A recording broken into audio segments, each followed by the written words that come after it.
This regular meeting of the Navasota City Council is called to order on Monday, the 10th of February in council chambers. Let the record show all council members are present.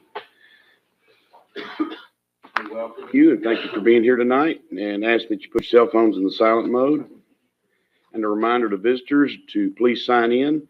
And if you wish to speak under visitors' remarks, please fill out the form found in back. State your name and address at the podium, as we must document all meeting business, and remarks limited to 3 minutes. Tonight's invocation will be led by Reverend Matt Cecil, First United Methodist Church, then followed by the pledges. Let's pray. Almighty God, we bless your holy name and we give you thanks for today and this evening for us to gather as a town and to see what you have in store for us, to discuss in community. We give you thanks for the large community that has gathered here this evening, for the voices that will share concerns and exciting news, for the discussion that is held by our city council and the votes and the actions that will take place. Lord, we ask your blessings on all of this. We ask your blessings on our officers and first responders. We ask your blessings on the workings of our city through its local businesses and its churches. We ask your blessings on our whole town so that we might see the call that you would have for us, the direction that you would have for us today, in February, and certainly moving forward for the rest of 2025 and on beyond that. Lord, we give you thanks, we give you praise, and we ask all these things in your holy and wonderful name, Father, Son, and Holy Spirit. Amen. I pledge allegiance to the flag of the United States of America and to the republic for which it stands, one nation, under God, indivisible, with liberty and justice for all. Honor the Texas flag. I pledge allegiance to thee, Texas, one state, under God, one and indivisible.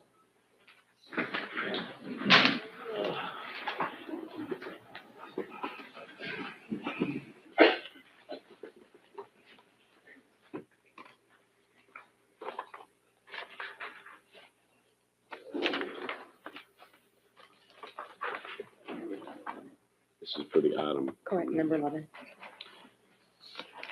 Item 4 is staff report. Mayor and council, we have a couple of new employees to be introduced. We'll start with Taylor Hughes, our marketing and communications director.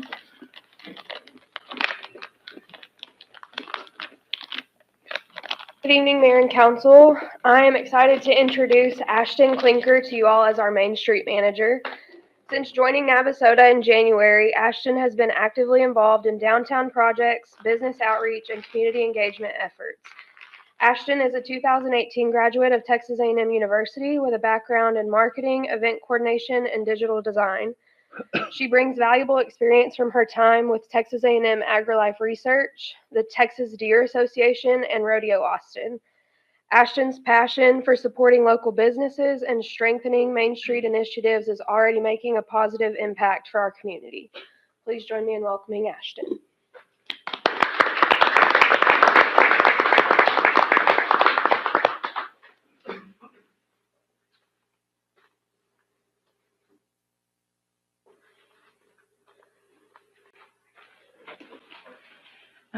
Next up, we have Chief Mike Mize.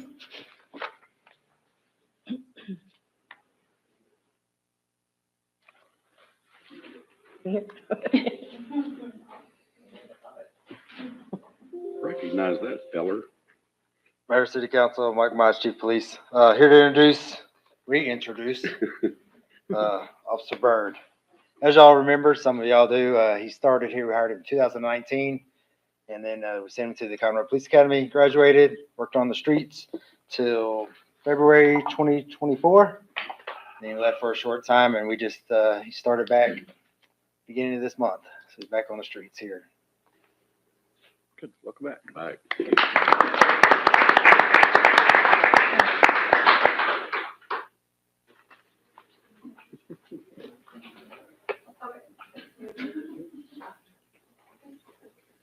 And then next up, we have Jennifer Reyna, our Public Works Director. Good evening, Jennifer Reyna, Public Works Director. I would like to bring up our newest employee, Jay Chappell. He is going to be our Parks and Facility Maintenance Manager. He is new to our community, and I'm going to hand it over to Jay to kind of give his own background to you guys. How you doing, guys? My wife and I moved here in 2023 in June. We've grown to love this community very much, and I have extensive background in project management, both on the tech side as well as construction. So I hope to bring a lot of my skills to the city to help kind of get our parks and facilities up to top notch so we can attract more leagues and more families and everybody to be happy with what we got. So. Thank you. And we have to take a picture.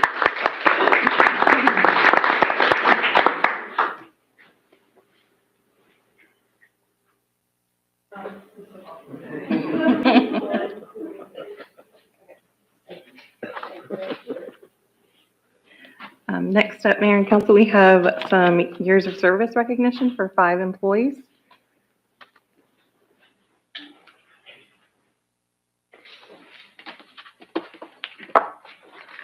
And if you'll, as you come up, if you'll just stay up here, we have 5 employees celebrating 5 years with the city. If you'll just stay up here, and then we'll get a group picture at the end.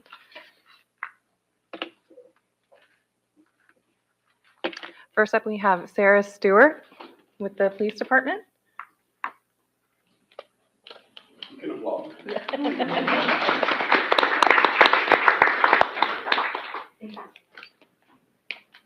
And we have Shelby Shoemate, also with the police department.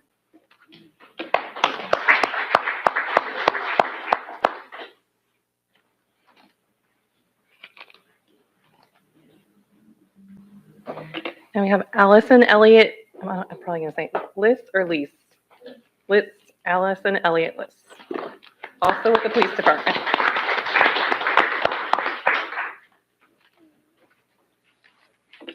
And Samantha Casino, the police department.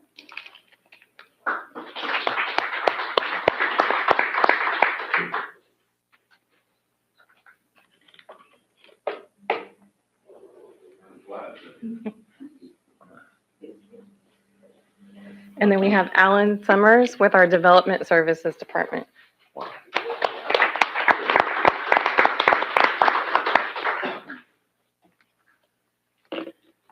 just want to thank all of our employees for their commitment and dedication to the city and being with us for the past 5 years. We greatly appreciate all of their hard work and hope that we have many more years with them.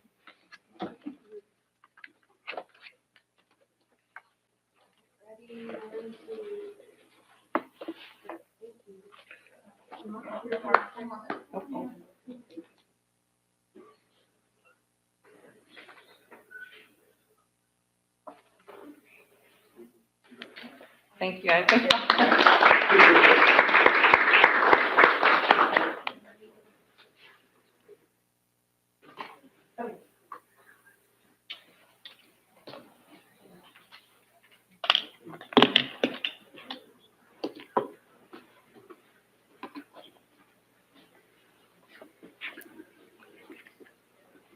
I'd like to have Jennifer Reyna, our Public Works Director, come up and give an update on the City Slickers Cook-Off.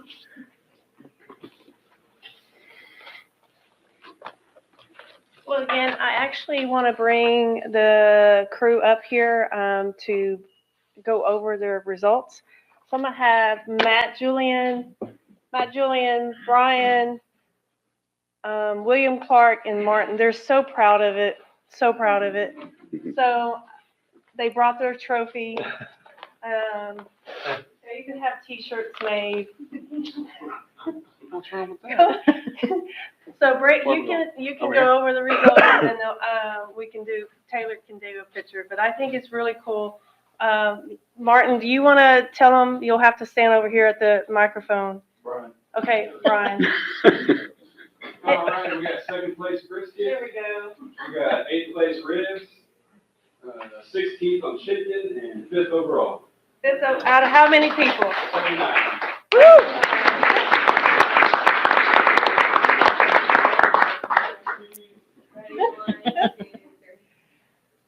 So if y'all have ever a first place, then what do y'all do? Y'all have, Let's go to the rodeo. yeah. You may not want that. I'm with that. Well, it was fun. Thank Yeah, y'all. lots of Yeah, fun. yeah. Appreciate it. Matt, don't go too far. We have our Matt Julian, our project manager, to provide a CIP update. So in the past, you've only seen me after something bad has happened. So this is a nice change. I'm happy to report I have no bad news for you today. So our CIP project is almost completed. The contractor has done all the punch list work and it has been signed off on. The only thing remaining is we've noticed some of the streets have some big cracks in the new asphalt. So our engineer has requested that they fix that by using a layer of stabilized sand, a layer of cold patch asphalt, and a layer of crack seal on top. So right now we're waiting on them to give us what that's going to cost. And that will be done. The water tower has come along very nicely. The contractor has done all of the concrete work. So next they will be installing the pipe that goes up the middle column for the water. So we'll have to test that and then they can backfill everything and they'll get out of the way and then we'll wait on the tank people to come start building the tank. So that's doing great. The water wells also come along great. The drilling crew has moved out and the pump crew has moved in. They were scheduled to start cementing the well on Saturday. And once that's done, they will set the temporary pump and do some of the pump testing and some more lab work on the water. And then they'll get ready to set the real pump. On to our smaller projects, the rotor repair at the wastewater plant. We're projected to have all the parts in by the end of the month. And then our contractor will schedule his plan of work with us and get that taken care of. And our digester blower replacement, we're still about 18 weeks out on that being delivered. And once that's here, then he'll schedule the work. So that's where we are. Everything's moving along. I do have a question about the crack seal. Do you have a specific road that's of concern? Jose just told me there were a couple of them, and then he went on vacation. So I don't really know. He says most of the roads will have a little bit of crack work that has to be sealed. So. We can get you a list. Just Neal Street was one that we mentioned almost immediately after it was done. So I'm just curious if that's one that they're gonna. It probably is. Yes. Okay.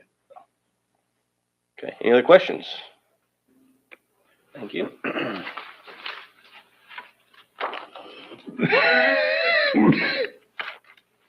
All right, any reports from council and boards and commissions?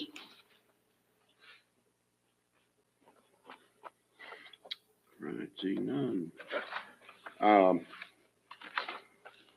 updates here tonight, actually, in, I guess in the Houston area. Anyway, the Lady Rattlers are playing for the by-district playoff tonight, so we'll root them on from here in Navasota, but I wanted to mention that because that's a big feat for them. Tonight also is registration for GED at the Navasota Center. On the 17th, the Random Acts of Kindness is coming up. That's going to be a project at the library.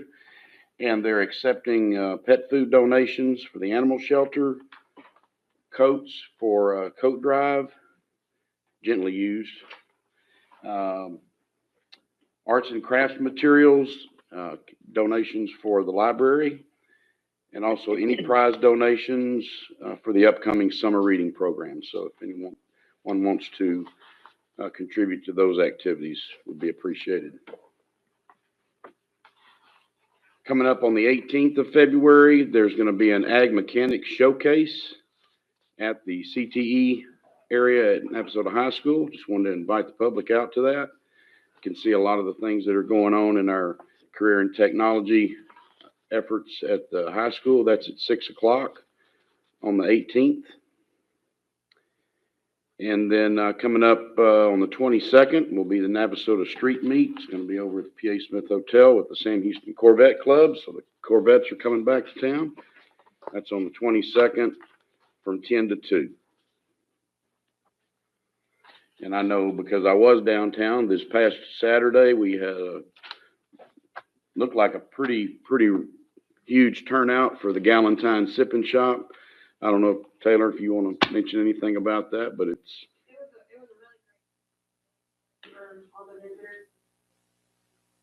yeah, so it looked like it was definitely another success.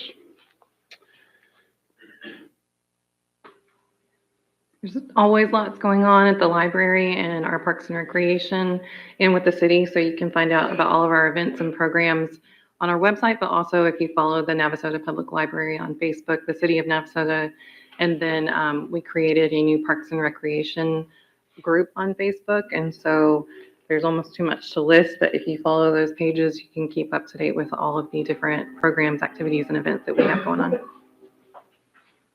Definitely.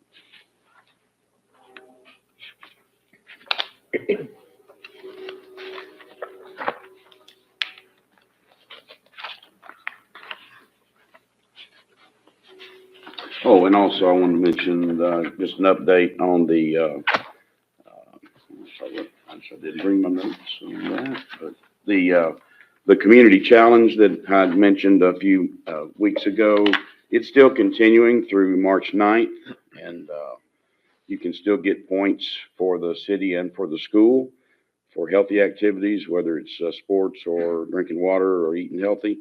And it's a statewide competition. And I think the ISD was like in third place in the small community division or the small school division. And the city of Navasota was like in fifth or sixth place out of like 50 communities that were signed up in that division. So there's room to keep getting those points going. So, and it's just an app that you can go get off of, at the App Store. That's under Community Challenge, and you can still register. It goes through March 9th.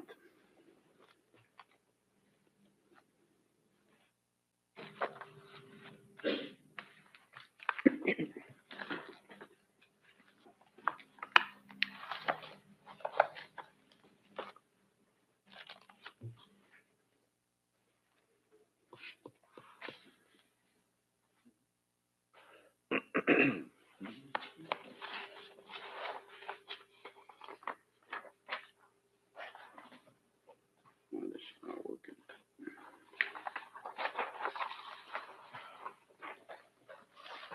Item 5, consideration and possible action on approval of the order of election for the May 3rd, 2025 election to elect 2 city council members to positions 4 and 5. Mayor and City Council, state law requires a political subdivision to call an election no later than the 62nd day before the election. That time period is January the 20th through February the 14th. This form is a state-approved form, and it was a fillable form that Rachel has provided us. She is our election administrator for the county, so she has provided that form. So it's a standard form that we've been using to elect 2 people, or 2 positions, 4 and 5 for the city of Navasota. Mr. Mayor, I move to approve the order of election for May 3rd, 2025 election to elect 2 city council members to position 4 and 5. Second. Oh, that's a tie. I think Bernie beat him. Okay. I think. Motion by Mr. Fultz. Did Kenny get it? I just heard the echoes both Okay. together, so your ear is closer. Okay.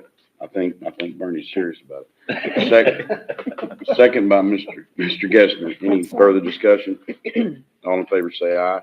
Aye. Any opposed? Seeing none, item carried. Did you nay? No, I did not.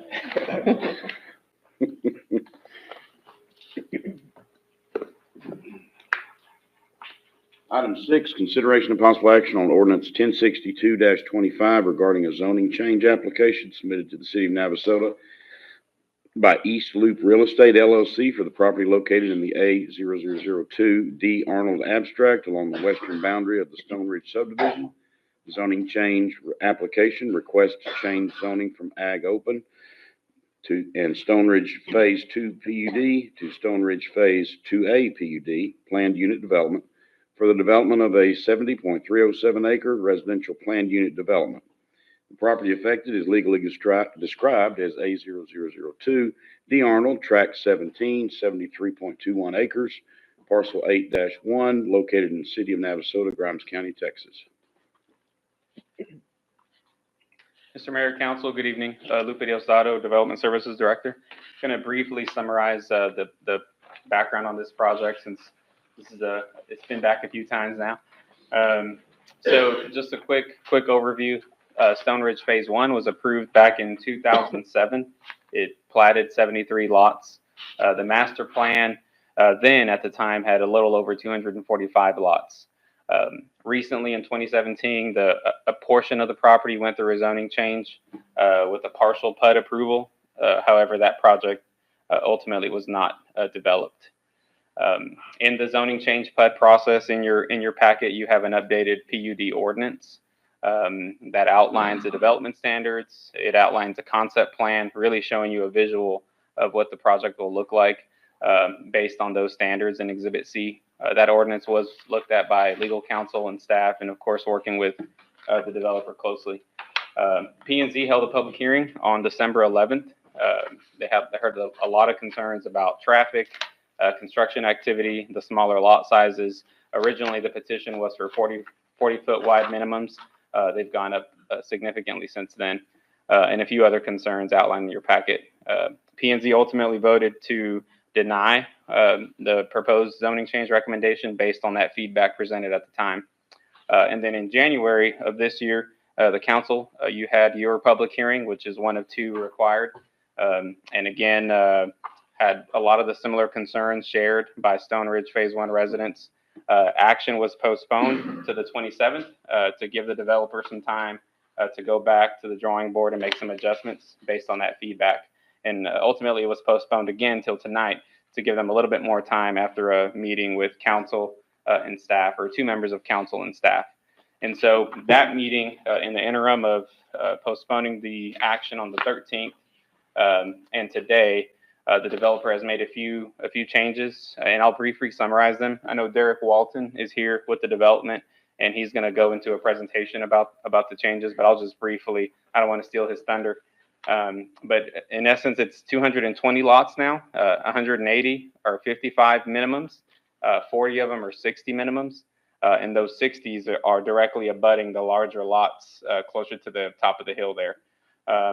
There's also common area buffers between those larger lots and those 60s, and then the side setbacks are now 7.5 on each side. That's actually even larger than the current PUD, that's 6. So they've heard those feedbacks about, not wanting being neighbors to be on top of each other. So they've increased that a little bit. And then of course, a lot of open space greenway because of the terrain. There's just a lot of HOA owned and maintained park open space with some walking trails included. And the last thing was matching those elevations to Phase 1. Phase 1 Stone Ridge, if you drive through there, a lot of homes have brick or stone. And so they added that into the PUD to match those restrictions for Phase 1. Here's just a brief layout of what they've done. Like I said, I'll let Derek go into some of the big changes and highlights. And that's really the big thing. I can jump right into Derek giving his presentation, or if y'all have any questions for staff. You mentioned traffic. You've also had discussions with TxDOT as well on some of those concerns. That's correct. Yes, we have kept TxDOT abreast of the project. There's lots of discussions to be had once, if the project goes through the zoning change application or it gets approved. TxDOT's going to have a say in the platting side of things before those lots are created, and they're discussing maybe a right-hand decel lane when you're traveling south on Business 6, or possibly even a left-hand turning lane when you're traveling north. And all those things are dependent on speed limits and traffic, estimated traffic counts and all that. And I know Derek will highlight some of the changes they made to the design to address some of the internal traffic. But yes, we're keeping TxDOT abreast, and hopefully if it gets to that point, there'll be some further discussions with planning and zoning on those fronts. So, and we'll let Derek come up, and let me, there's 2 files on that flash drive. Is it the top file or is it the? They're both the same, one's smaller. Oh, okay. You're welcome to try to open Either the one. smaller one. Good evening, Mayor and Council. I have hard copies that I can present to you guys to help aid in your experience. It's bigger. It's bigger. catch my face on the camera as I almost went down there. So this is just the pre-picture that helps you see, and the rest is the packet. Okay. Thank you.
I'm Derek Walton. I'm in land acquisition with DR Horton, and we appreciate the opportunity to be here tonight, and I appreciate the council, and I appreciate also the citizens who come out tonight. And I'll tell you, this has been I think it's been a great example of a collective process, working with the city staff and council, and hearing what the people who live out there have to say, and how they advise us as we try to work through this. And so I feel like what we're presenting tonight is an improved solution, and something that could turn and help finish out this neighborhood in a really nice way. Luca, if you want to go to the second. So just for the fun of it, this is the background there actually is a 1958. It's a USGS topo map of Navasota. And so you can't really see it that clear in that image there, but needless to say, this is basically 1958 Navasota USGS, and USGS is where they'll come through, and they mapped out all the streams and elevations, and so this is where you'd go find elevation data. And so anyways, if you're ever interested in history of where you live, you can go to the USGS website and find these maps that go back in time.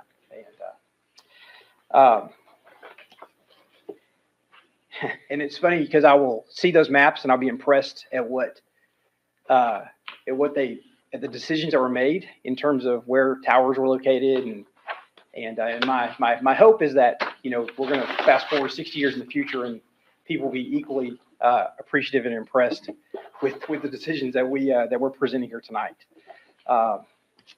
So what we're doing here in this map, and I'll do my best to point here.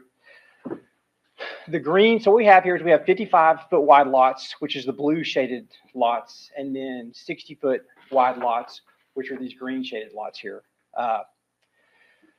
One of the things that, if you weren't here previously, we had initially in our design, we had a road that drove straight through here. And so what we've done to try to, basically it's one of those things where we're staring at this going, man, it'd be a great idea to somewhat break number one, eliminate that steep hill down the road there, or down the hill there, and then also sort of quiet the middle of the neighborhood.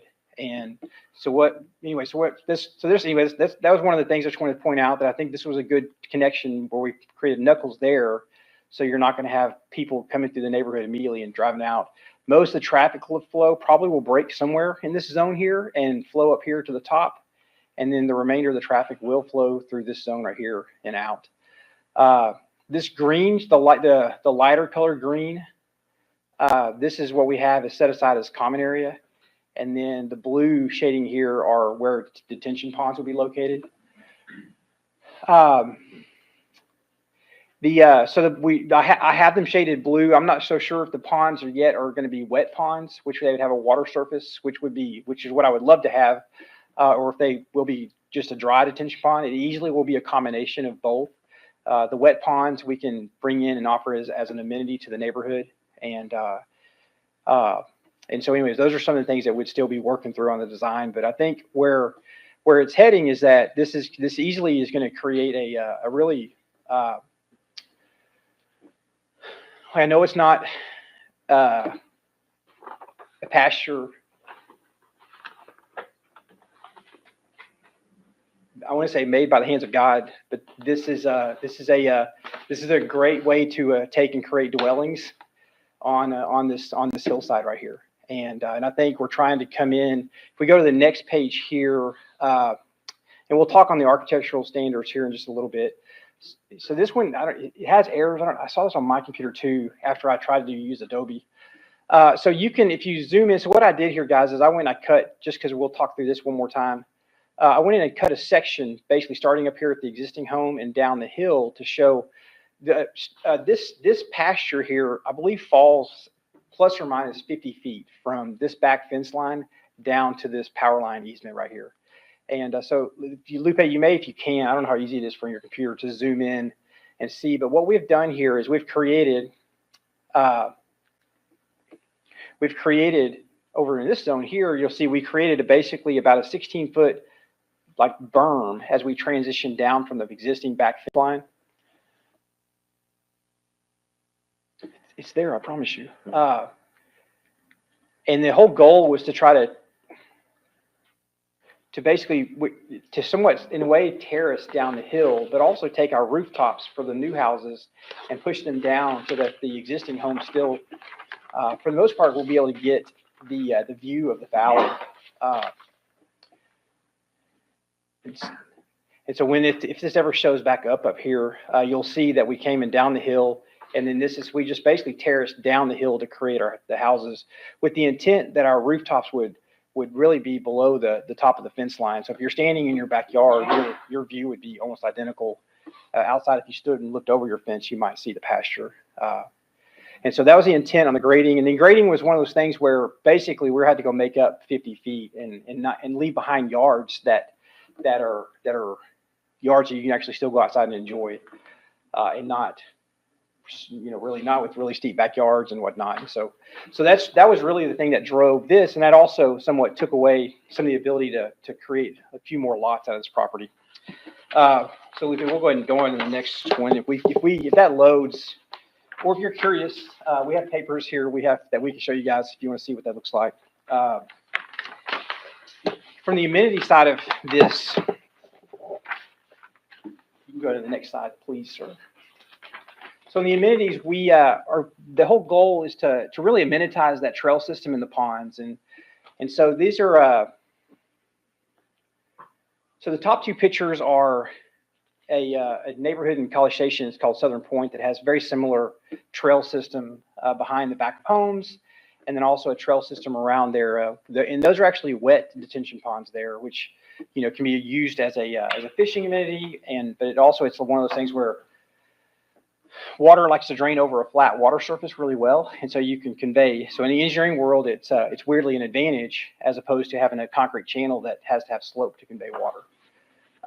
And so, anyways, this is sort of an example of the target that we would have for the trail system down there in the power line easement and up against the train. One of the things I want to point out in this picture here is this is a very similar what you would see with the trail system, because we talked one time in the last meeting about the railroad tracks. And so this is basically what we try to do with the railroad tracks, is allow the trees to remain as we go transition from pond to trees down there. And then honestly, there's some of these things where the design hasn't been fully vetted yet because we're still trying to go through the zoning. And so, but what we would end up trying to do is coming through and creating some pocket parks throughout our trail system. And the pocket parks would include pavilions. This is a pavilion and a playground that we built in Brenham at Liberty Village.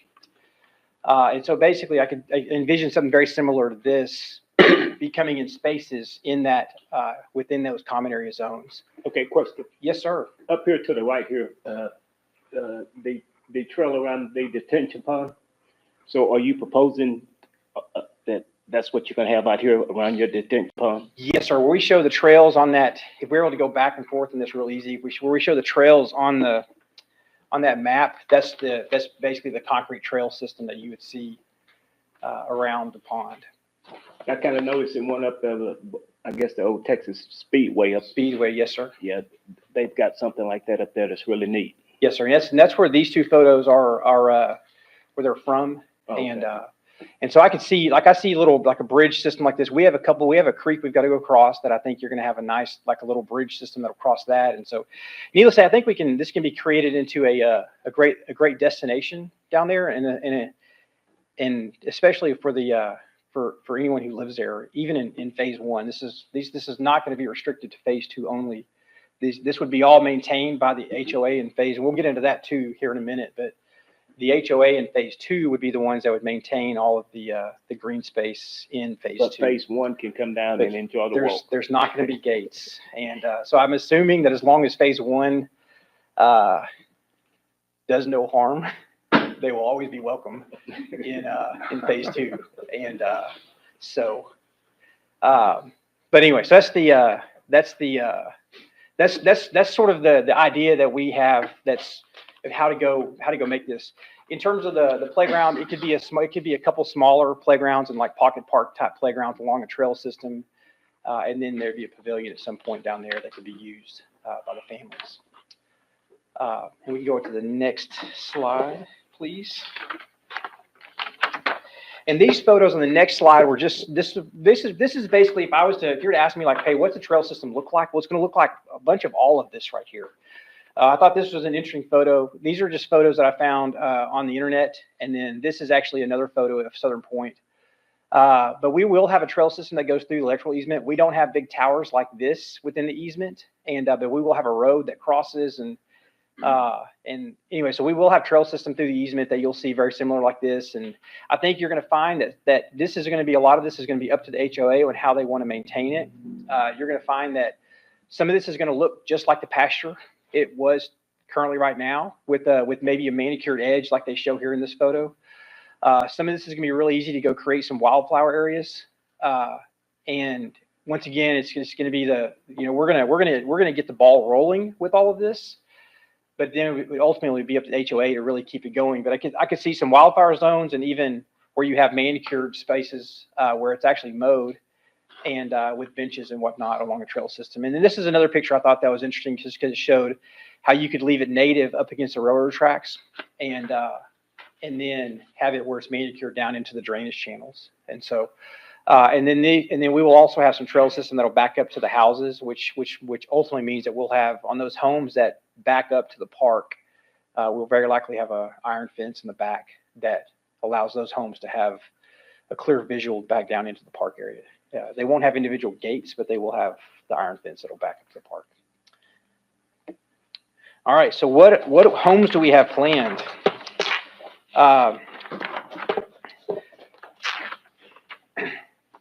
So these are some photos of some homes that we built. This is actually in the Southern Point neighborhood as well, in College Station. And these are very similar homes, I think, is what's already out there in Stone Ridge. The square footage are probably range from 1,500 plus to 2,200 in that range. They're going to be a combination of siding and stone and brick. And all this neighborhood has 2-car garages. And but anyways, these are photos of basically just to show you guys. This is our target house that we're looking at right now, and this is actually houses that we did build. Yes, sir. And this is different than what we. This is different than what we previously brought in. Yes, sir. Sorry about that. These are still all the pictures I see are built on flat land, whereas we're going to have a lot of these lots in here that are variations of 6 to 10 feet in elevation from one end to the other.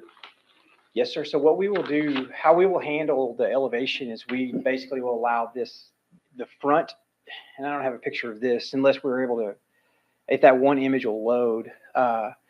But so what we'll do to try to go handle the elevation change is we're going to try to go create about 75 foot of these lots in Stone Ridge, I think range from our typical minimum lot depth we go for is 115 feet. I want to say I think most of the lots in Stone Ridge, quite a few of them all are 120 plus in depth.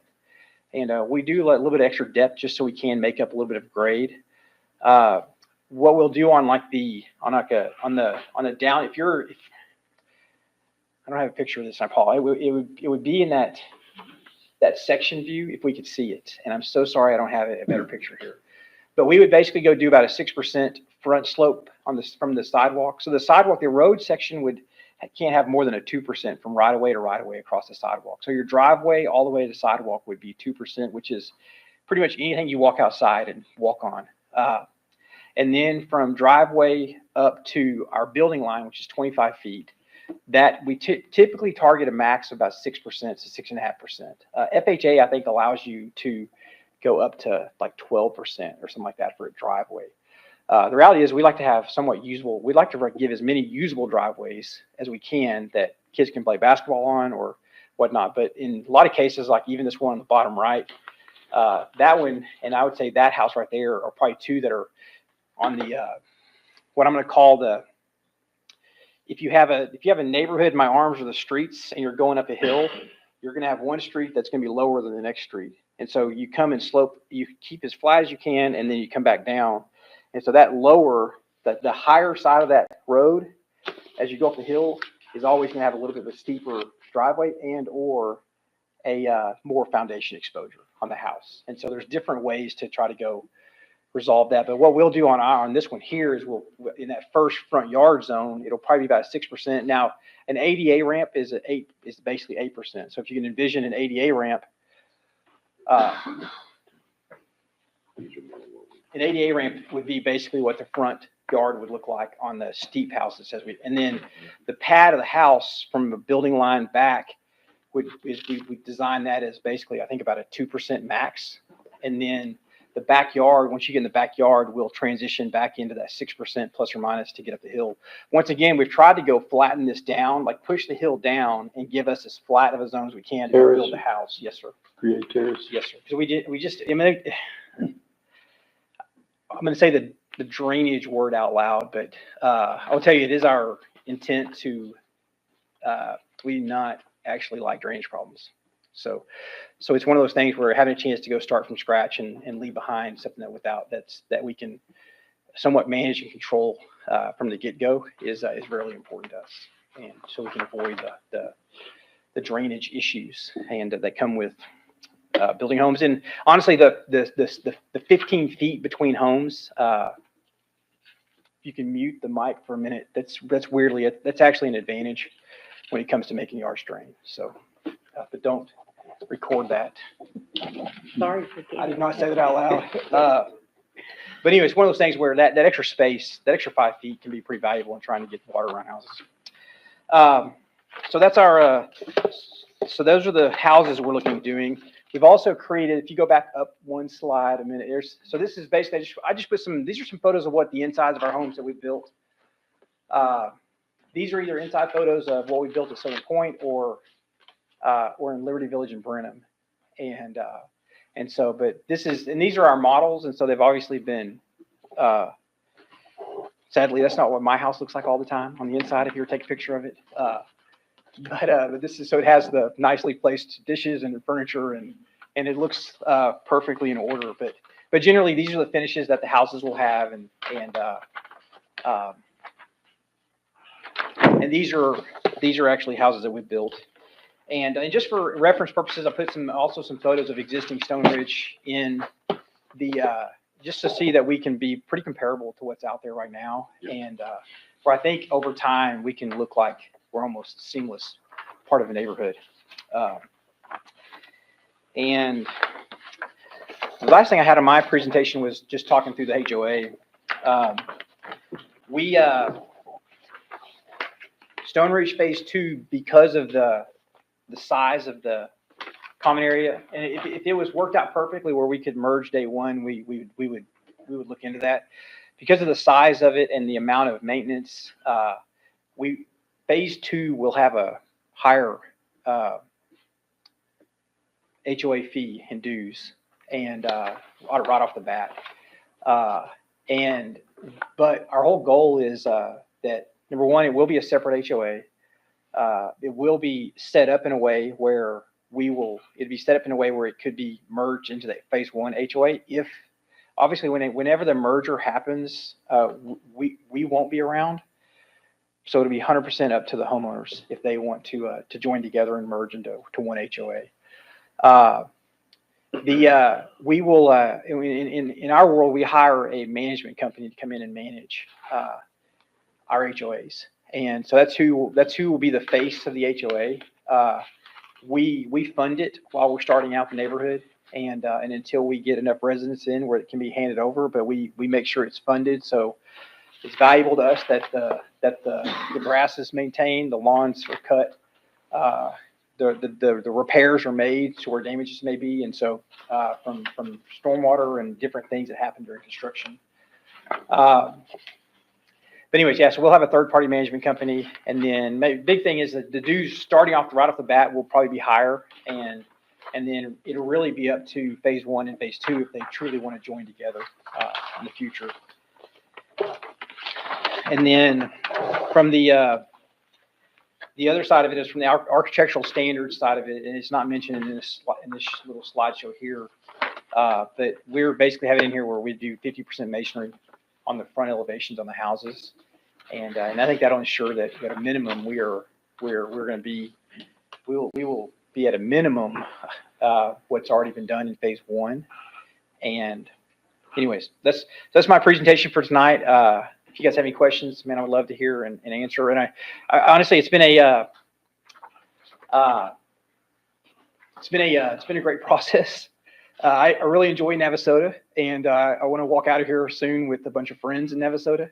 And no matter, I will walk out of here with a great experience here. And I appreciate you guys, and I appreciate how you guys represent your city. And I appreciate the opportunity to come drive through Navasota and experience Navasota as a guy who lives in College Station. So. Hey, I just would like to say before you sit down, I just like the way that you went back to the drawing board. You listened to us and you went back to the drawing board, and I just want to say thank you for going back to the drawing board. That makes me feel like that you really want to be here because you listened to us and yes, sir. You went back to the drawing board. Yes, sir.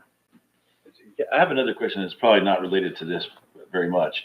The electrical service that you look at, I know that Patrick had talked about looking into Entergy for the electrical. I just want to ask that one of the things that we were concerned about on the HOA board was if the front section is with Mid-South and the back section is with Entergy, that potentially you'll have the front half of the neighborhood dark while probably the other way around. But anyway, just one of the things to think about as you're going through this process. Okay, understood. Yes, sir.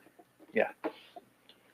How different is this presentation from what was first presented to the planning and zoning? So the very first presentation was a presentation of 100% 40-foot wide lots with 5-foot side setbacks, which would equate to building a 30-foot wide house product on these lots. And I think there was 280 plus lots in that. So anyways, we're down to 220 now, and I think we're down to a layout that is actually a really good layout when it comes to traffic patterns and flow through the neighborhood, and really will preserve that middle of the neighborhood where it is a collector street, but it's not going to be pushing cars right up the center of that guy. So You didn't have near as much park area either. we may have been just slightly less in the park area. I think we've always had the grading concept because honestly, we just could not figure out the whole backyard, whole lot grading side of it. That was really the nemesis that pushed us into this concept. And we're trying to find a solution that we're not building retaining walls. We're actually going to try to use, there might be a retaining wall here or there, but it's going to be very minor. Because namely, I think those are items to maintain. And so this is all going to be done with earth and vegetation and not concrete. So as we transition grades. We're not dealing with minor changes, though.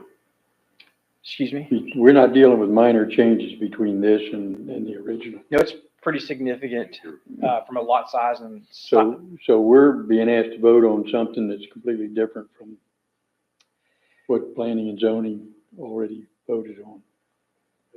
Mm-hmm. Yes. It's different, definitely completely different from a lot size perspective. wouldn't it be reasonable to send this back to planning and zoning for their opinion on this one?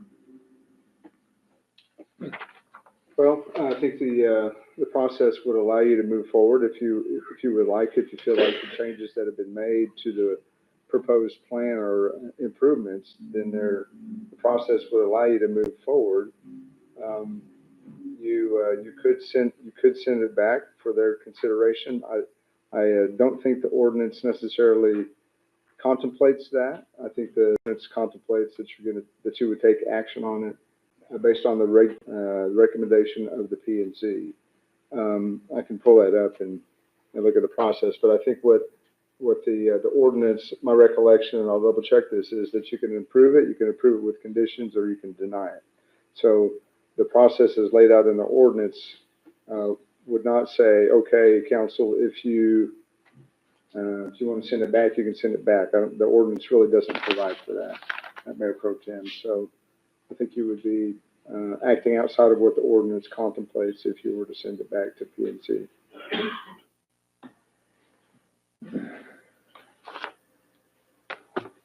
But I'm going to double check that right now.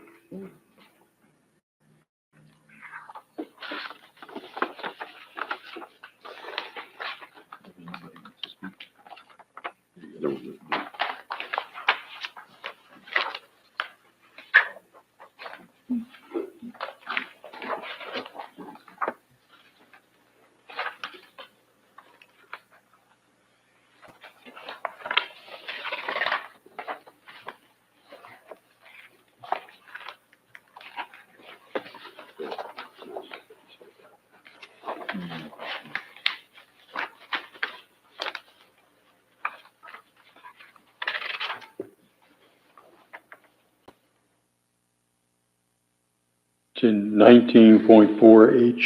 Yes, sir. You have them right there.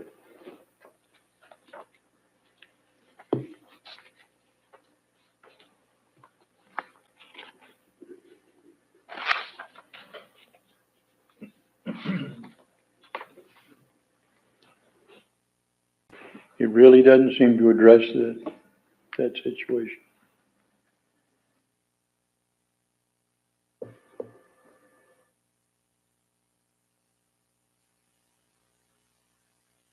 What H addresses is if you fail to pass the ordinance, if the council fails to pass the ordinance, and then a new petition cannot be presented for 12 months.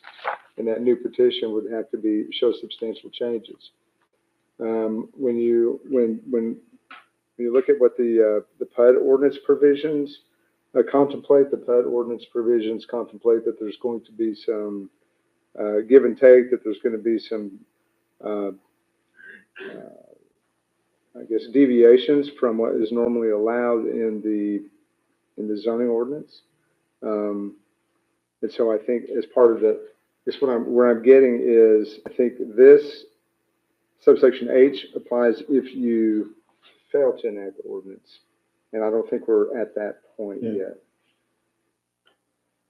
Yeah, and again, this is a zoning change application. This is very preliminary anyway. There's lots of opportunity for things to be and on top of that, since it's a planned unit development, that really makes it more of a give and take, and there's a unique aspect to this type of zoning change versus your normal rezoning, going from a SF1 to a commercial or something like that. This is unique. So I think H only applies if there's a failure to enact the ordinance.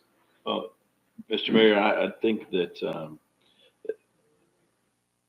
these folks going back to the drawing board after lots of folks speaking out against it, I know that the HOA has been informed, phase one has been informed of these changes. I think that if I was still living in that community, I would be happy with this, knowing that eventually something's coming. It's going to be something. And so we could get somebody who, was not as able to make adjustments potentially. And so I'd like to vote to approve ordinance 1062-25. Motion by Mr. Fultz, second by Mr. Stevens to approve ordinance 1062-25. Any further discussion? All in favor, say aye and show by hands. Aye. Any opposed? Seeing none, item carries. Thank you very much. Thank you. Appreciate you guys. I appreciate y'all's willingness to work with us here as well.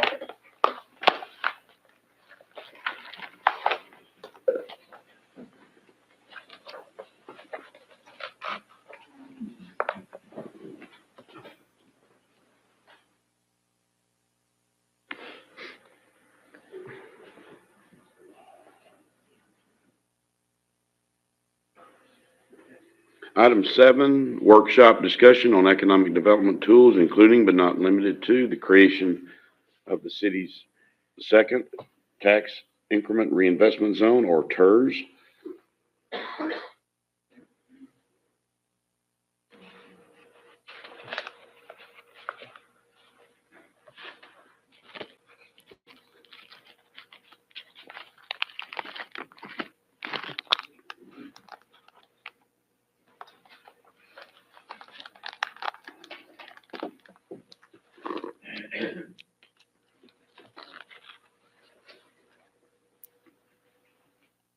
Mayor, Council, good evening. Going to briefly summarize this next item. It is, again, as you mentioned, a discussion and consideration of a second TERS district. As you all just witnessed on the last item, there's definitely interest on the north end of town. This discussion for a second TERS, that project is a catalyst for this discussion. On your packet, you have a long list of properties that are within the proposed boundaries of this TERS. Most of those are ag open space. Very little property tax revenue from those right now because most of those have ag exemptions. And so as we're talking through this TERS workshop, one of the things to keep in mind is that that current base revenue that the city's receiving today is outlined in that last page. And also note, I believe Nina's here with Nicole with Hawes Hill. They helped us on the creation of the first TERS.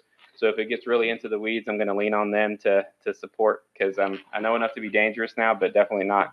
I wouldn't consider myself at their level.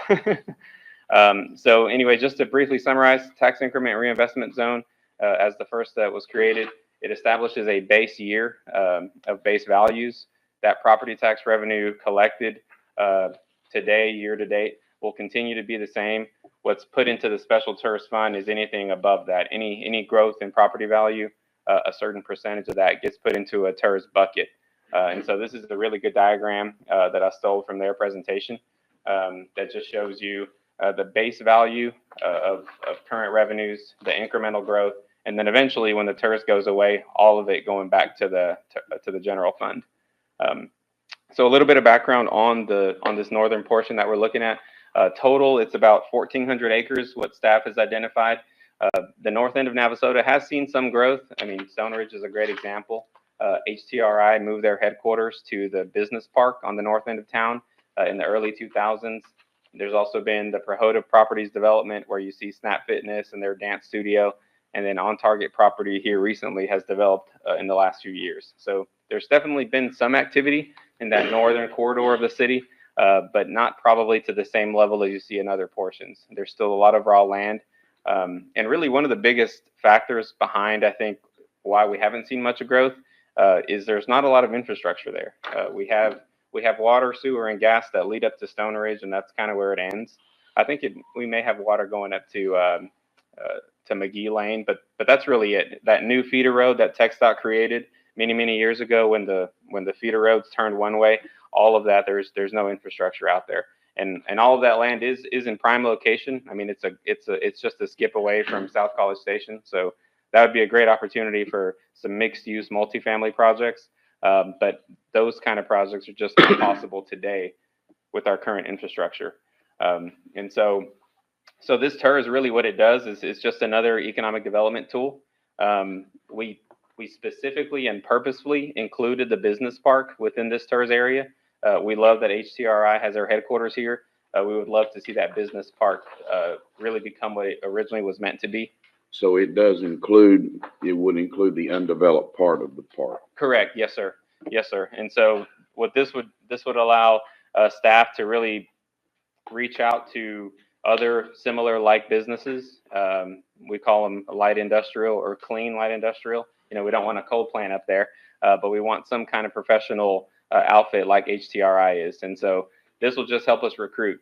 How much of that business park is left? I know Key Performance just bought a couple acres out of it. Yes, Key Performance bought some acres. I think total there's probably about 40 acres left. 40, I believe. Actually, I think I could actually look in the. I think it was around 30 maybe. Let's see.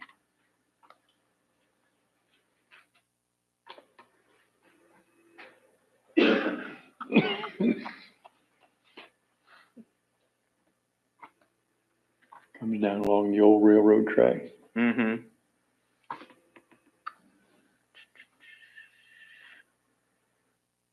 So it looks like.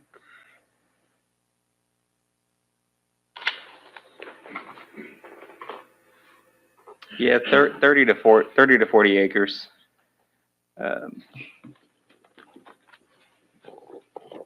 Yeah, that's about right, 30 to 40, because there's a few parcels in there, or there's a few areas in there that we would probably include in the TERS.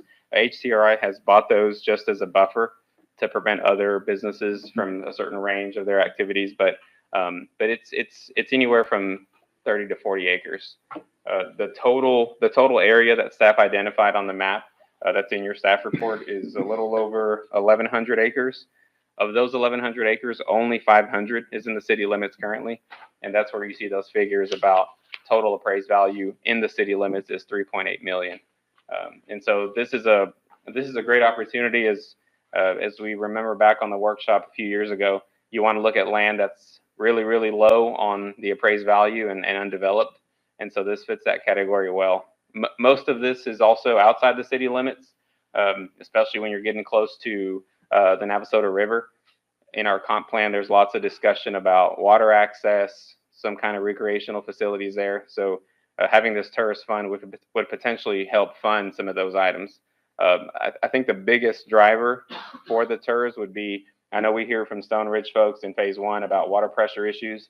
That'll probably still be a thing that needs to be addressed in some point in the future. So having a TERS within this area can identify maybe a separate, maybe a third or fourth water tower in that area to help spur all the rest of that project. Because there is a lot of elevation up there. I mean, it's just really tall, and especially as you get closer to the back of Stone Ridge. So the TERS can fund lots of different projects, and so just having this discussion, I think would be key to helping fund other infrastructure projects like the turning lane that we talked about for Stone Ridge Phase 2. The TERS can fund many different kind of projects, and that would be another great example of funding or assisting a part of that turning lane up North Business 6. Well, we have a section in the middle there, the old creosote plant that is not buildable.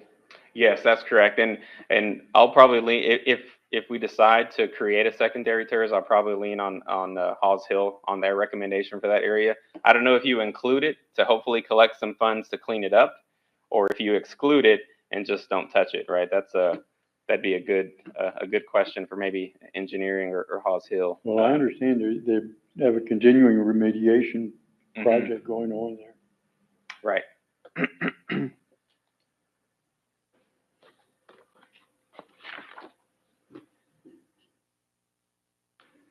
One of the problems with too much development there is that merger into Highway 6 going north is really a dangerous situation there.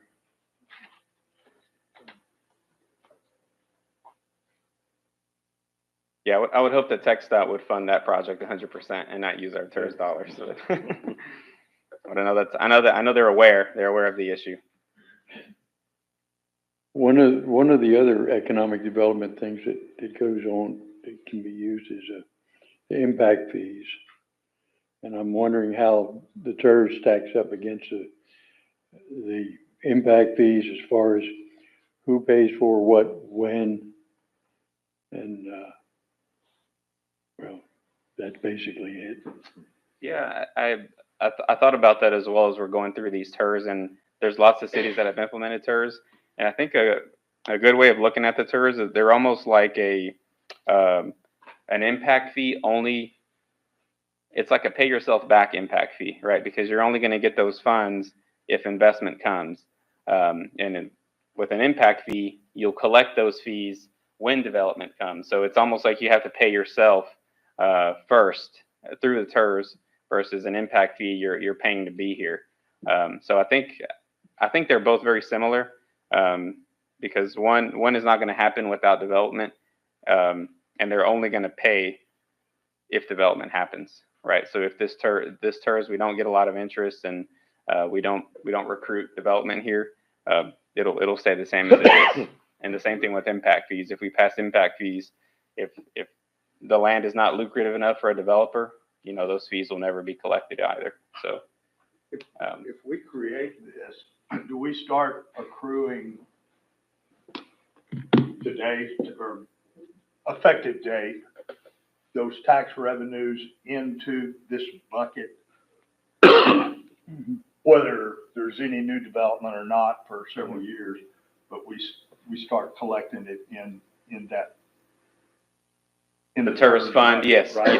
Yes, sir. Yeah, from the following Day year. one, Yeah, from day one. Well, a year after creation, any incremental growth in value of that baseline will go into the fund. I think our current TERS, I think we've collected maybe, I think it was like at 7,000 last year.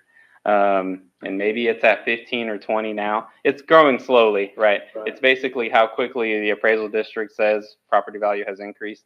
That growth is what gets deposited. But if you notice, it's. How long do you think this process is to establish it? I know our current TERS is 30 years. No, I got. Oh, the length. Oh. So at some point, we're gonna say, let's do this, and some process is gonna start from the time we approve it and to the time it becomes a real thing. How long does that take? I'm gonna maybe 3 to 4 months. Oh, it's months? Yeah.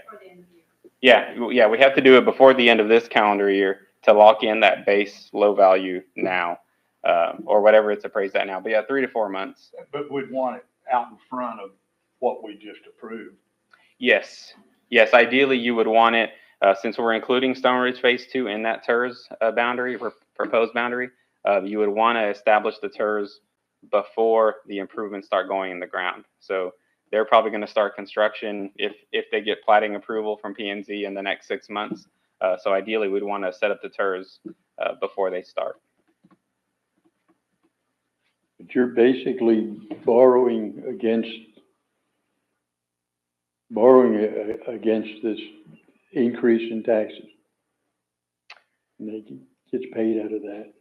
Yeah, I think it depends. There's some cities that do issue bonds and borrow money with that TERS revenue, but it's on a case-by-case basis how do you want to do it or how projects get funded. You can take that increment revenue and go out for bonds and borrow money for projects, or you can just say with the increment itself, we're going to pay for those projects as it accumulates over the years. So it really just depends on how you want to structure it. After the TERS is created, every project is considered with a development agreement, which we'll actually be seeing one here shortly with Altamira from that other TERS zone. So it's on a case-by-case basis, the way projects are funded and how they're funded, all around the TERS funds. So you could either balance sheet it or just issue bonds against it. Correct. Yes, and that has to be considered by the TERS board.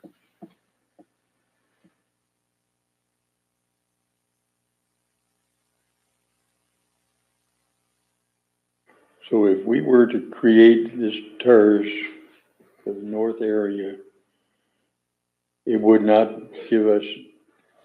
help right now in putting in infrastructure for phase 2 of Stone Ridge. Potentially it would, if that developer decides to submit for a development agreement, a TERS development agreement. So what you could say is, the current property, I think Stone Ridge Phase 2 is currently assessed at a little over $1 million. I know Patrick probably knows because he pays the property taxes, but it's probably at $1 million. Once it's all said and done, every house is 280 plus thousand. You're probably looking at 30 to 40 million maybe. So all that value, obviously it's not going to happen overnight. They're not going to build all 200 houses. But that's a significant amount of growth and appraised value. So But time's important because you have to pay for these things as they go in. Correct. Yeah. So the most TERS development agreements, at least the one that I'm working on right now, actually with Nina for Altamira, it's over the course of 20, 30 years. So the developer is aware up front that they're going to get their money slowly. But I can let Nina. It helps on the way. Yeah. And just to clarify, I think one of the benefits is like an Altamira that's going to come before you, it's actually on the developer, their advanced funding.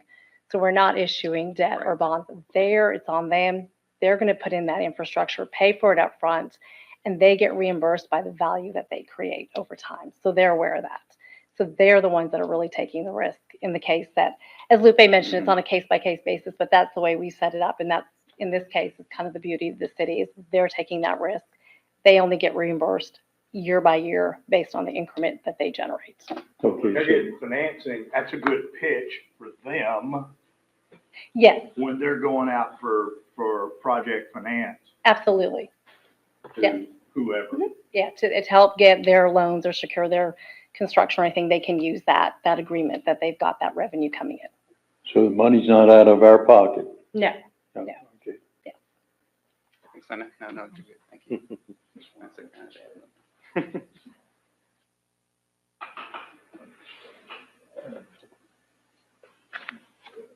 I would say just get, probably put a proposal together and set up, if the soonest opportunity to bring it back to council. Yep. We'll work with Halls Hill on creating a little bit more formal plan.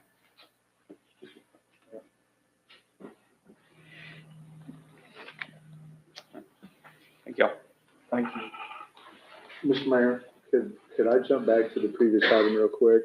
Just to give y'all some comfort that I found that section I was thinking of, when you're talking about a zoning amendment, the ordinance in subsection A says that the city council shall adopt, modify, or deny. So there's really no path back to the P and Z once they've made their recommendation to the council. So I just want to.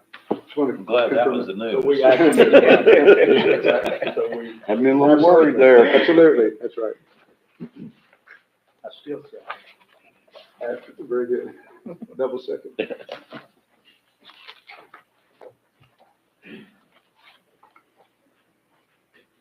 Item 8, consideration of possible action on resolution 788-25, designating the persons authorized to sign checks and authorizing designated persons to access bank accounts for certain purposes.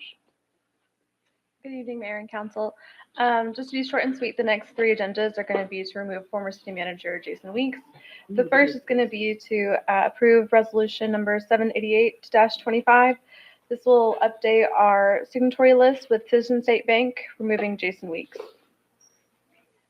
Mr. Mayor, I move to approve resolution 788-25. Second. Motion by Mr. Fultz, second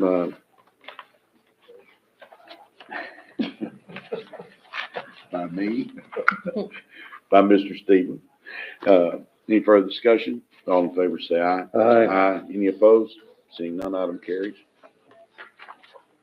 Item 9 is consideration of possible action on Techstar resolution 789-25, amending authorized representatives and designating the persons as authorized representatives for the city of Navasota accounts with Techstar Public Funds Investment Pool to open accounts, deposit, and withdraw funds. Agree to the terms for use of the website for online transactions. Designate other authorized representatives and to take all other action required or permitted by the city of Navasota. Mayor, I move to approve resolution 789-25. Second. Motion by Mr. Stevens, second by Mr. Fultz to approve the resolution 789-25. Any further discussion? All in favor say aye. Aye. Any opposed? Seeing none, item carries. Item 10, consideration possible action on resolution 790-25, amending authorized representatives and designating the persons as authorized representatives for the City of Navasota accounts with Logic Public Funds Investment Pool to open accounts, deposit and withdraw funds, agree to the terms for use of the website for online transactions, designate other authorized representatives, and to take all other action required or permitted by the City of Navasota. Mayor, I move to approve revolution 790-25. Mr. Mayor, do we need, the names and signatures on this form before we vote on it? What was the question? I'm sorry. Do we need the names and signatures on this resolution? I have it for the mayor to sign. It's completely filled out. Yeah, okay. Yes, sir. And I'll second again. Okay. And who moved? Kenny. Motion by Oh. Mr. Stevens, second by Mr. Fultz to approve resolution 790-25. Any further discussion? All in favor say aye. Aye. Any opposed? Seeing none, item carries. Item 11, consideration possible action on resolution 791-25, authorizing the mayor to sign a letter of support for legislation authorizing Grimes County to levy a hotel occupancy tax. Mayor and council, on January 17th, Grimes County Commissioners Court approved a resolution seeking legislative authorization for Grimes County to levy a hotel occupancy tax. The approved resolution states the county is seeking passage of legislation that will authorize Grimes County to levy a hotel occupancy tax at a rate of 7% in the unincorporated areas of the county and at a rate of 2% in the incorporated areas of the county. One clarification I sent out earlier today is that the 7% in the unincorporated areas does exclude the ETJ. So originally we had estimated that it could potentially be 14% in the ETJ, but it limits it to the county to 2% in the ETJ. So for both the city limits and the ETJ, the city has a 7%, and if the county was charging a 2%, that would be a total for 9% between the city and county. So after they passed the resolution, County Commissioners Court reached out to us seeking a letter of support for the legislation that they're working to get passed. So we were bringing this to you tonight for discussion and consideration with a sample letter that can be adjusted as you see fit.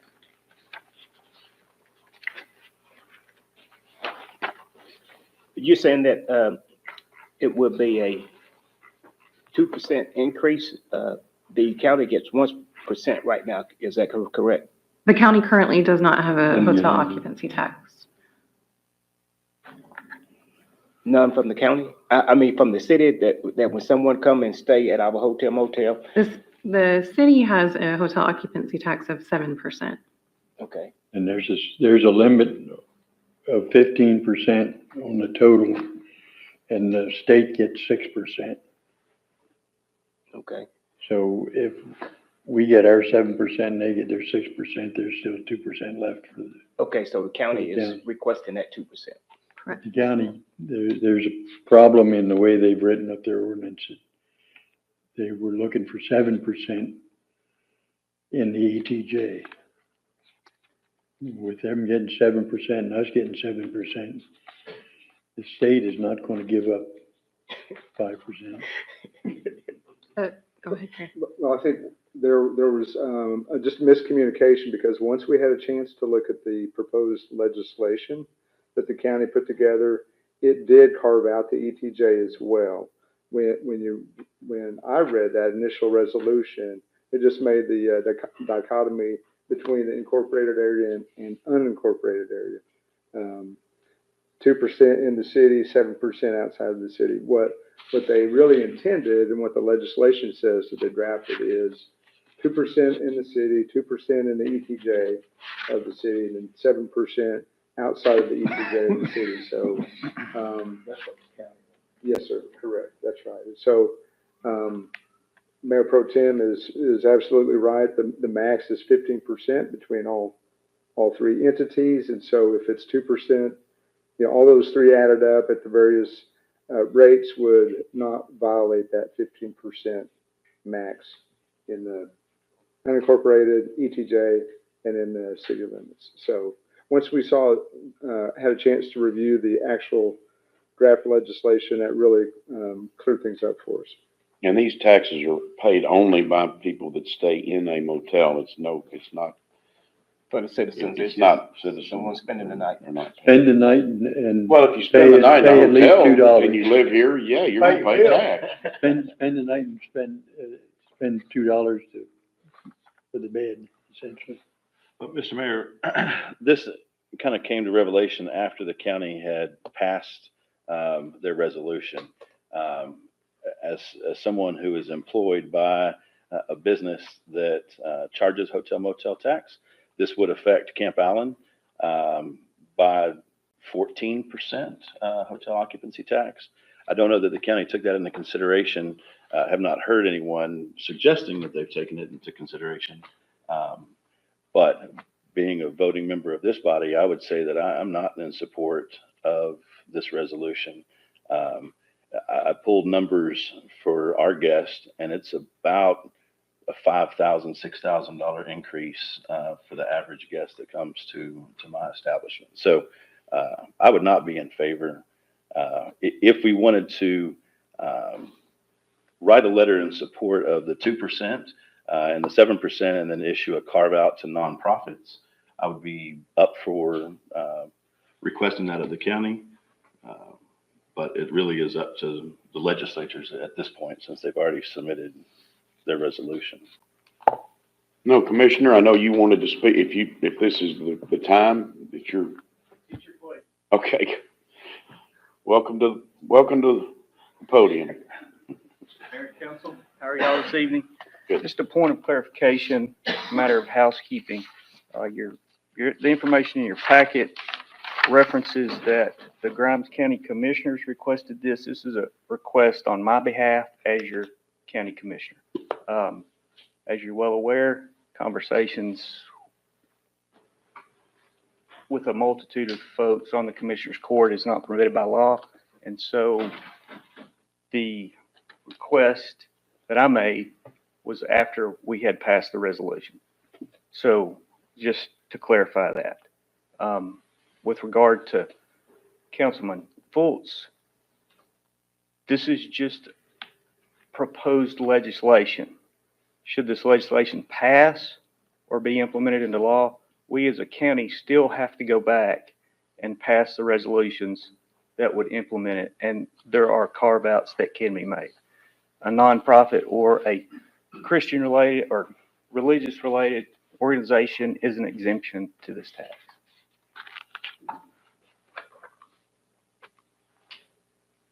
But are we talking the right numbers when we were talking the 2% and the 7%? Yes. Is that? That is correct. Okay. So it would be an additional 2% on PA Smith Hotel or Comfort Inn or Yes, sir. whatever one's inside the city. Inside the city, yes, sir. Or in the ETJ. For the Right. ETJ, that is correct. Yeah, I still say, from my perspective, that if we were to be in support of the 2% for the city, I would still ask us to think about carving out, or at least suggesting to them in our resolution, that we would carve out nonprofits. And potentially Carrie could help us to add the wording that would say carve out nonprofits. Even though legislation still has to be made, even though the county still has to approve it after that, and legislators can make any change as the wind happens upon them. So I would just ask that if we're going to support that, that we add that into our wording. So Mayor and Council, state law and our ordinance actually provides, there's already a carve out for an exemption for religious, charitable, or educational purposes, organizations that are dedicated solely for those purposes. And so, depending on the nature of the organization, the legislation that the county proposes may contain a similar, type exemption. And you could certainly include in the letter of support language that would ask the legislation to be consistent with what the city does and what the state does already. So that may be, an approach you could consider. Yeah, so it's my understanding that in reference to that, there are 4 exemptions: nonprofit, religious, charitable, educational organizations, certain other nonprofit organizations, the government, and permanent residents. Yeah, and Commissioner Cox, why was that not included in the letter that was sent to Austin? It's already part of the statute, tax code, chapter 352. Right, but so is the ability to create a hot fund for the county. So you're basically just requesting that them take the legislation. I just would like it to be noted so that we're all aware, so that if someone, and nobody's going to read the local tax code as Connie posted in the Examiner. I think it was just the resolution that you guys had passed, which didn't indicate that. So Sure, I mean, there's always room for notation, but as I said, I mean, it's noted in statute.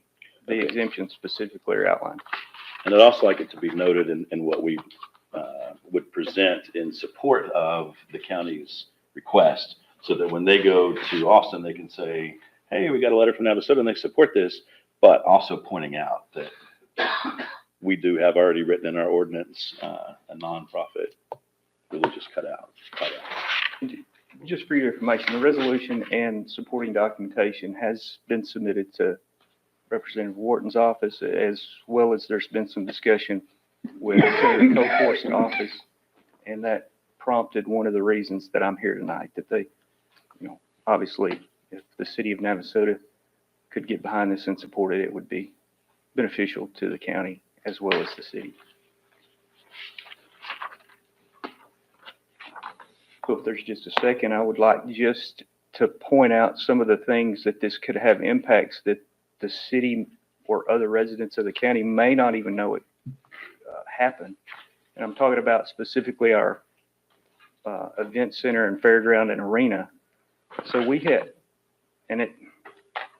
to put beds in heads is the catchphrase. We host the State Santa Gertrudis Cattle Show. That's a statewide event that draws folks from all over the state, probably nation, to come participate. We have a ranch hand rodeo 3 times a year that draws in regional folks to participate. We host the Brazos Valley Kennel Club, which is a statewide event, as well as we've had people come from out of state to participate in that. One of our community members, Ricky Canton, he hosts regular ropings out there, and that draws in folks statewide. As you're well aware, we have a multi-day gun show that draws people in. Some people, vendors, may choose to stay in our hotels. We have 5 cook-offs scheduled for next year.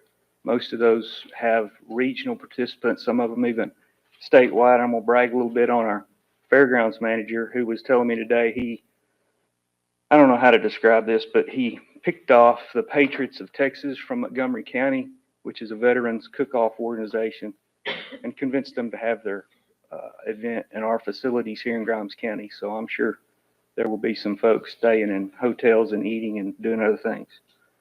We also host the Brazos Valley Poultry Club Show, which is a regional event, and the Gulf Coast Longhorn Breeders Association. Numerous birthdays and bands that house in our local motels and spend money here in our town and county. Go Texan, while that's primary local, there are some out-of-town visitors, and a lot of our local folks stay in the hotels that weekend. As well as the county fair, and then the Klein Forest FFA show here now due to COVID. We attracted them.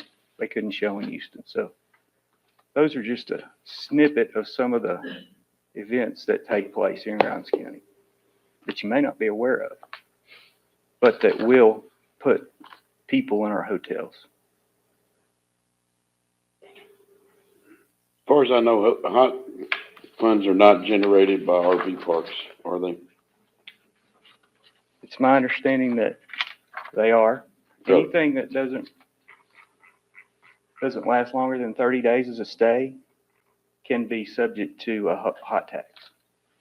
I'm just wondering if we're collecting from all the RV parks we've got around here. That was a question that That's we just had a- in our that's meeting. a separate thing. County attorney's looking at that a little Of course, more. who runs the RV park at the fairgrounds? Is that County. county? Okay. Not gonna collect on yourself? So we're gonna have those discussions. I'm sure we'll have a resolution to, Gonna carve that out? well, possibly. It's unclear. Letter of support today. Right. Mayor, Cause I know the Western Club, they got a lot. they have to have it. Sure.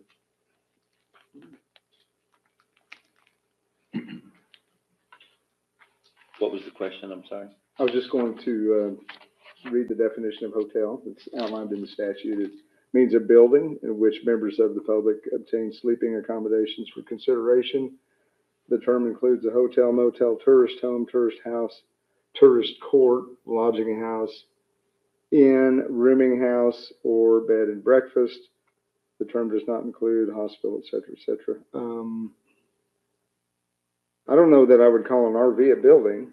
And I don't know that there may be some comptroller interpretations of that, but that seems like a stretch to me. But there may be rulings I'm not aware of that. I'll let the lawyers answer that question. All right. I haven't had a chance to look at that, but I'd be glad to. But One thing, another point of interest that you might be aware of, the current budget for the fairgrounds right now is fairly high, $262,000 with projected revenues of about $80,000 from rentals. The Historical Commission, which is one of the tenets of what we would use the money for potentially, is about $48,000. So you're looking at about $300,000 in county tax funds going to those, at least those two things. So we're hoping to generate more interest and revenue in the county through some of these funds as well, to draw more events to help offset some of those expenses. Historically, the amount that we're talking about that the city would collect, or that the county would collect from the city, is only about $40,000, a little over $40,000. We currently don't generate any revenue from a hot tax from the city. I mean, that's what you would under this provision. We're thinking, and of course, these are all speculative, that potentially we could, anywhere from $60,000 to $100,000, just depends on how many folks come and how many folks stay. That's based on the lowest room rate currently, estimated number of rooms available. And this would not take anything away from what we currently. It's not gonna diminish anything that the city currently collects. What, are there other counties? 89 are doing 89 this? other counties. According to the Texas Hotel and Lodging Association, there's 89 other counties that levy a hotel occupancy tax. So about a little less than half the counties. They don't have a river and a Renaissance festival. Yeah, so if you've ever, you make a comment, and the tax code, if you read those two statutes, there is a significant feature of almost every county that collects a hotel tax, and they distinguish themselves by the wording in which their legislation says. In our cities, do they automatically get hot funds? They don't have to go through legislation. correct. The city would just have to enact an ordinance. Yeah. There are a few statutes that are unique to some particular cities, but the city does not have to seek legislation. The statute is already there, and you can enact an ordinance as a council. And The state law allows for the ordinance. correct, that's right. Yes, sir. Okay. Any other questions for Commissioner? Y'all charge fees for use of that place out there? Yes, sir, we do. They're posted For online. everybody, like these team ropings that go on and all that other stuff? Yes, sir. The fees are posted online. Now, we do have some concessions for our nonprofits and our educational Got it. schools and things of that nature, but for just general public rental, yes, we charge fees, full price fees. That's a loaded question. I knew you did, but I'm wondering for, a bunch of guys that haul in here and haul the rope and steers in, they're gone and everybody's trailered out after that. That's right. That's right.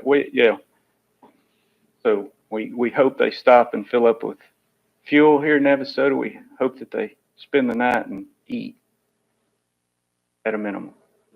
I got it.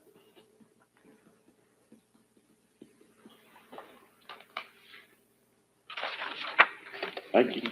Appreciate I have a feeling that there's a gentleman behind you there that would like to speak. I guess. That rhymes with speak. I may lose my voice. State your name and address, please. Steve Sheevy with the PA Smith Hotel in downtown Navasota. I'm slightly under the weather. I feel like that old statement, feel like I've been shot at and missed, if you know the rest of the deal. And I want everybody to notice that as I've aged, I'm now wearing Skechers. Slip-ons, right? Yeah. I brought some, I'm a data-driven guy. And one of the things that bothers me about what the county has done is I don't see a lot of data. There is an business organization in the state of Texas called the Texas Public Policy Foundation. And the premise upon which these taxes are premised is that, we're going to tax other people and therefore it's not going to affect our constituents and it's going to promote tourism. I brought copies for members of council and I've highlighted a few things because that premise, if I may approach, is completely dispelled by this. Okay. The notion that, we'll just raise taxes and everybody comes and has a party. For every action, there is always a negative reaction. And this has looked at empirical data and cites a whole number of studies.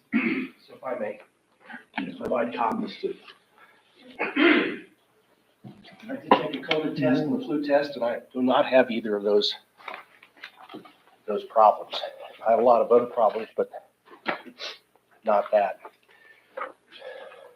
People who stay at the PA Smith Hotel currently pay a 6% state tax. As it was suggested by the county commissioner, that 6% goes into the state's coffers. Very little of it, if any, comes back to the local cities, municipalities. This city charges 7%. I have to collect it. To this point in time, having come to this city and having spent a lot of zeros, I never asked the city for any tax abatements. I never asked for any kind of funding of any sort. And I collect these taxes and I have to expend money from my staff, when my guests pay by credit card, to say that it's only a 15% tax is really, and no offense to anybody, but that's naive. Because they're going to pay 3% on that on top of 6%, 7%, and 2%. Because guess who's not going to incur that expense for the benefit of the city and the county and the state? I'm not in the business of charity. I'd like to see a black dollar at some point in time in what I'm doing. In the time I've been here, my water taxes, sewer, and trash went up 22% in 2022, went up 23% in 2023. No offense, Bert, my insurance policies went up 38%. My ad valorem property taxes have gone up, and then my personal property taxes. All of that has to be eaten by somebody. I can't absorb all of those increases. And what this article says, and I would please encourage you to read this stuff, because you don't have enough data to sign in on approving this. You may, when you think about it, read all this stuff, but the city here has a responsibility under the statutory framework where they have to specify how this money is being used. Right now, you're supporting something you don't have any idea how it's going to be used. And what I know is, and what this says is, if you may, I highlighted the conclusion because I don't want to take up your time. You've been very busy today. You don't want to hear some former lawyer, recovering lawyer sit up here and speech. But if you look at the conclusion, there are statutes here that if the city passes an ordinance that has a negative impact on property values, zoning ordinance, for example, it has to commission an independent economic impact assessment, and it has to be independent. All of the published literature says you need to do the same thing in the context of this stuff.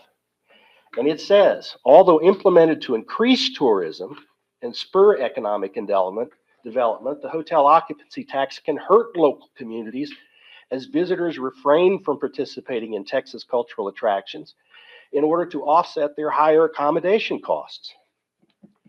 There are very specific rules, and I know Mr. Bovey's probably explained it all to you here, but that first step is these monies at the local level have a two-step approach. The first is it can be used to promote tourism, convention, and hotel. Butts in the bed. And with all due respect to the county, if they think they can go out and host a roping party, there will be some legal challenges. It's money that I'm collecting, but to this date, I haven't charged anybody, but now I've got to. I can't eat these costs. You know, the margins in a restaurant business, if the best of restaurants is 6%, and I got to eat that 3% on a credit card charge. And every time something comes in, that cost for those people staying at the hotel, it's 6% plus 7% plus 2% plus 3%. You're at 18%. I'm asking you guys, please, and I'm sorry for the colloquialisms, and I don't feel very well. My wife says I'm normally grumpy. I'm grumpier now than I normally am. But there's data. And I think you ought to be looking at that data before you just sign something saying, hey, this sounds great, let's pass it on. One of the things that's most interesting in here, those people in Texas, hotels that spend money for hotel rooms, 62% of them are Texans. This legislation has effectively allowed municipalities and Texans to tax Texans. I live in a state and spent a hell of a lot of money coming here to avoid that. And every time I turn around, there's some new tax and they want me to collect it. And I got to do it on a quarterly basis at the state, a monthly basis for the city.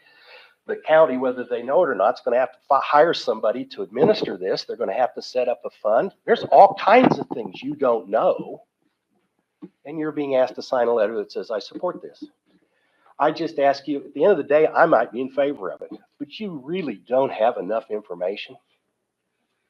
Actually, with due respect to the county commissioner, at one point he said, well, it's speculation. It sure is.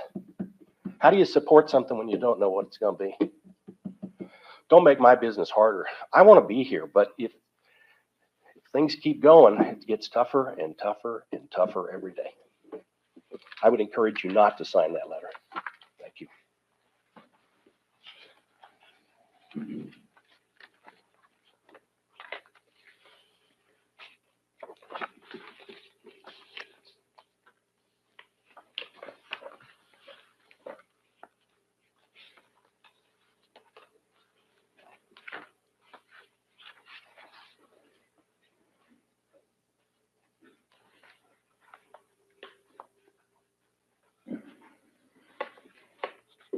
Just out of curiosity, Kristen, have we heard from any of the other folks from hotels? No, not to my knowledge. No, I did speak to the owner of Comfort Inn, and he was not quite as passionate and assumed he could pass his 2% off with no issues, understanding that somebody pays for it.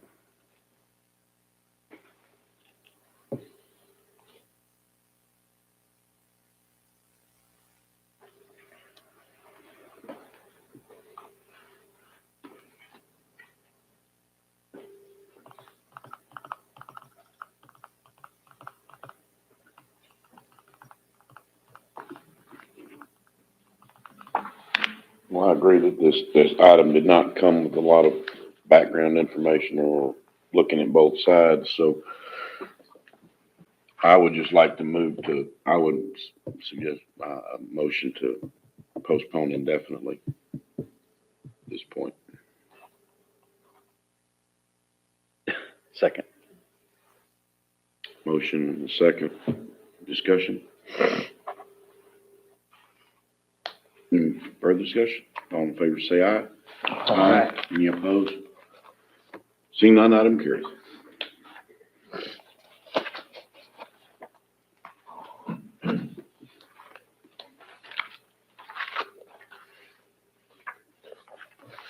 Item 12 is consent agenda, which is the minutes for January 2025, municipal court report for January 2025, and financials for December 2024.